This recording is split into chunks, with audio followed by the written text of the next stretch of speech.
Go ahead and clap, y'all. I do accept them now. I don't know how it happened, but sometime in my early 20s, I started using. I couldn't get enough of it. I was using twice a day, sometimes during class, after class. And it was a really obsessive time for me. And I remember thinking one day, how will I ever get over my Frasier addiction? This is starting to get really serious here. It could be a horrible day, and I would go home and I would watch Niles and Frasier and Daphne and their dad Martin and Roz and Bulldog, and everything would just be better. I could be having a wonderful day, and I would have to get that episode in. I would have to feel the joy of Frasier. And I did, and I still do. And I used to be so obsessed that I would look up the building that he lived in and see how much it cost to live there, or if I could ever maybe move to Seattle. And then I would realize, you know, he won't live in that building. And I'm in my early 20s, and I'm having to be devastated by the fact that this character's not real. That is one of the examples of how music, television, and books can consume a person to the point that they depend on it, or they love it, or they enjoy it, and they will always remember specific times that these shows, movies, or songs are tied to.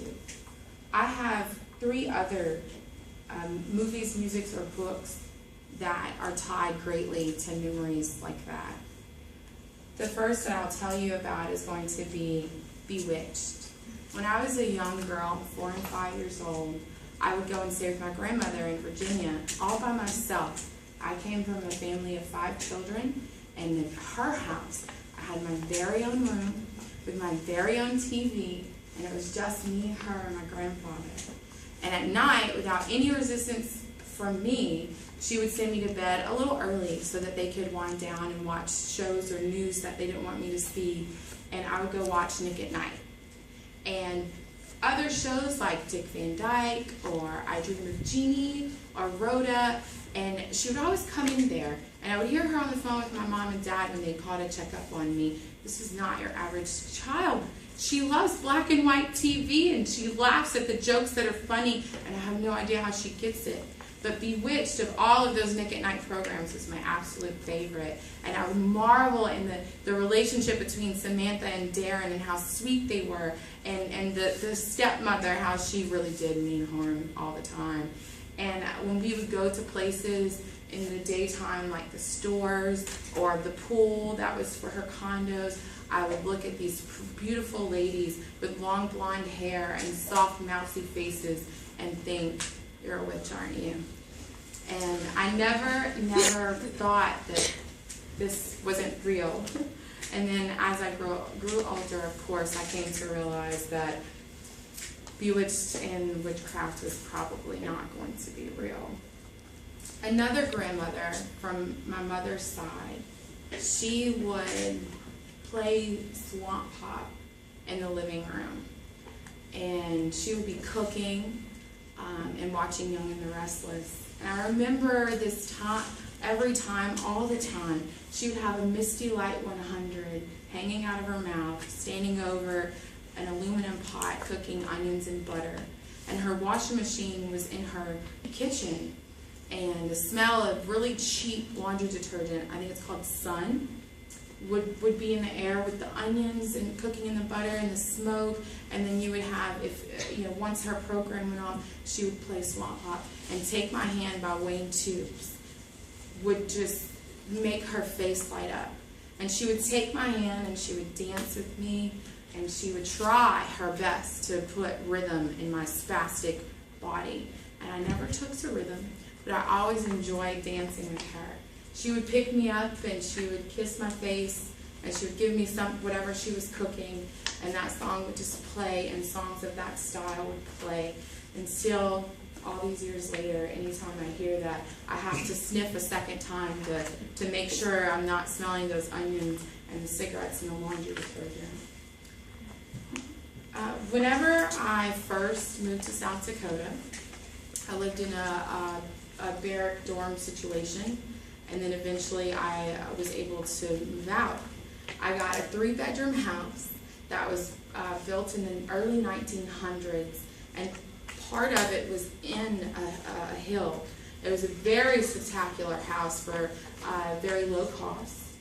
And my first night there was in a cold, cold South Dakota winter.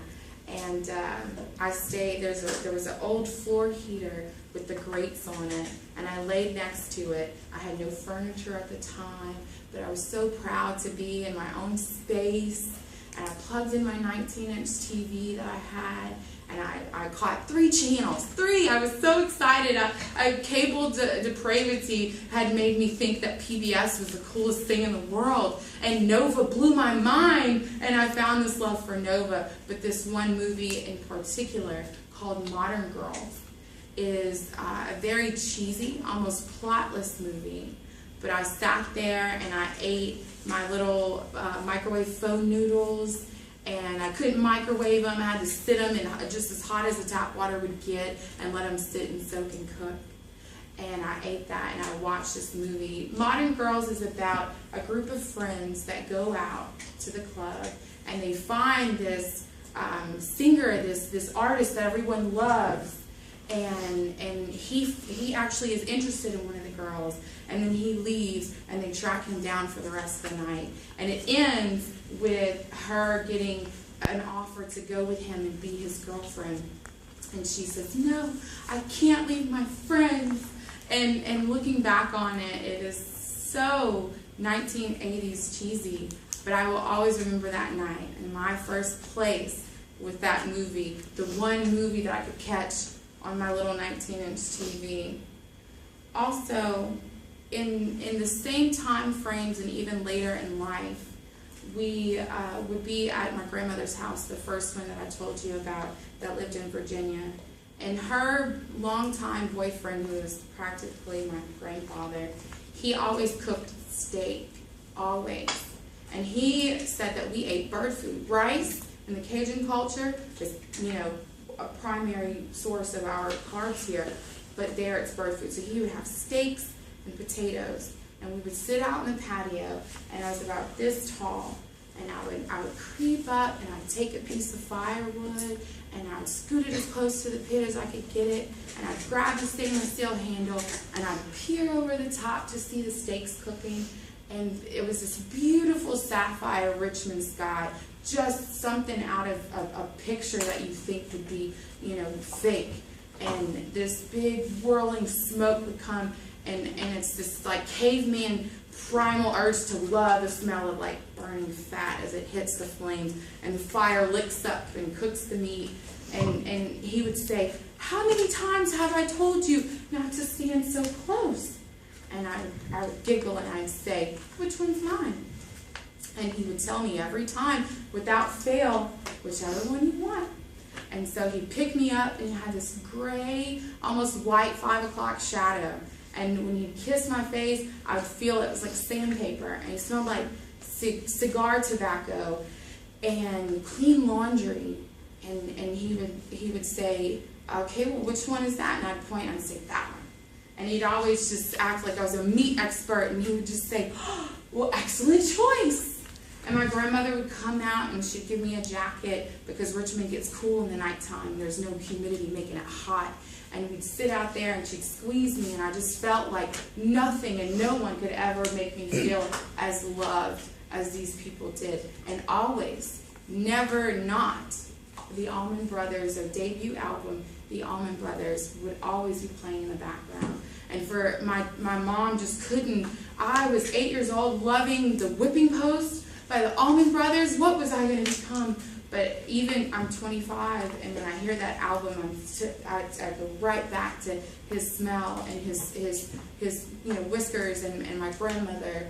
And so, in growing up, I would hear people say, "This song got me through this hard time in my life. This song, saved me," and so on and so forth. And though I've always loved music, I've never had ties like that. But for all the movies, you know, Modern Girl, Bewitched, Frasier, the Allman Brothers album, and Take My Hand by Wayne Tubes, I will see, hear, smell, and taste all the memories that are tied into that. So while I don't have any extravagant connections of songs, I do have memories that I get to keep and little pieces of family members that are no longer here just by the sound or sight of a show or a song.